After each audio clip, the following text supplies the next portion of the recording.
یہ وہ لمحات تھے جب 2018 میں ہونے والی اس MMA فائٹ کے نتیجے میں پوری دنیا میں داغستان کا نام گونج اٹھا۔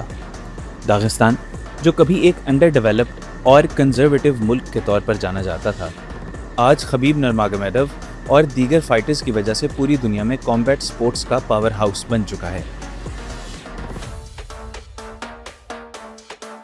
پاکستانی MMA فائٹر ضیاء مشوانی کا بھی یہی خواب ہے کہ وہ اس کھیل میں پاکستان کو بھی ایک نمایاں مقام دلائیں۔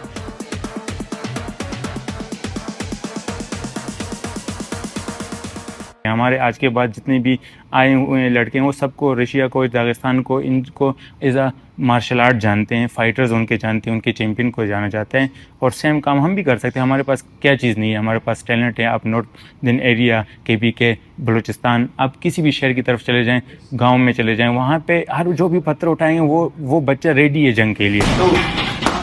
ضیاء کے مطابق پاکستان میں اس سپورٹس کا رجحان بڑھ رہا ہے اور اس کے بڑے تعداد میں شائقین موجود ہیں، مگر اس کھیل کے لیے حکومتی یا پرائیویٹ ادارے کوئی بھی پیسہ لگانے کو تیار نہیں۔ UFC یا ون چیمپئن شپ جیسے پلیٹ فارمز آج دنیا کے بڑے اور سب سے زیادہ دیکھے جانے والے MMA ایونٹس ہیں جن کے لیے سپانسرز کی بھرمار ہے۔ وہاں کے فائٹرز مالی پریشانیوں سے آزاد ہو کر محنت کرتے ہیں اور بین الاقوامی سطح پر اپنی اور اپنے ملک کی پہچان بناتے ہیں۔ ایز اے MMA فائٹر ہم جب بھی جیت کے آتے ہیں، اتنی فائٹس کرتے ہیں، پوری بلکہ لائف لگا لیتے ہیں، آپ کی کریئر ہوتی ہے اس میں، لیکن اس میں کوئی بھی ہمیں سپورٹ وغیرہ نہیں ہوتا کہ گورنمنٹ ہمیں سپورٹ کریں۔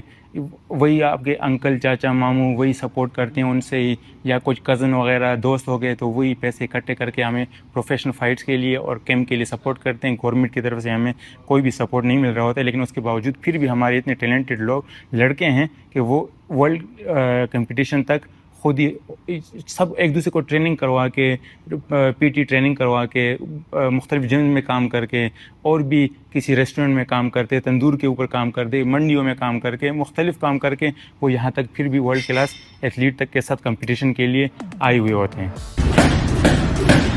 ضیاء مشوانی جیسے پاکستانی کھلاڑیوں کے لیے صرف سپانسرشپ نہ ملنا ہی ایک مسئلہ نہیں، بلکہ بین الاقوامی مقابلوں کے لیے ویزا حاصل کرنے میں بھی انہیں انتہائی دشواری پیش آتی ہے۔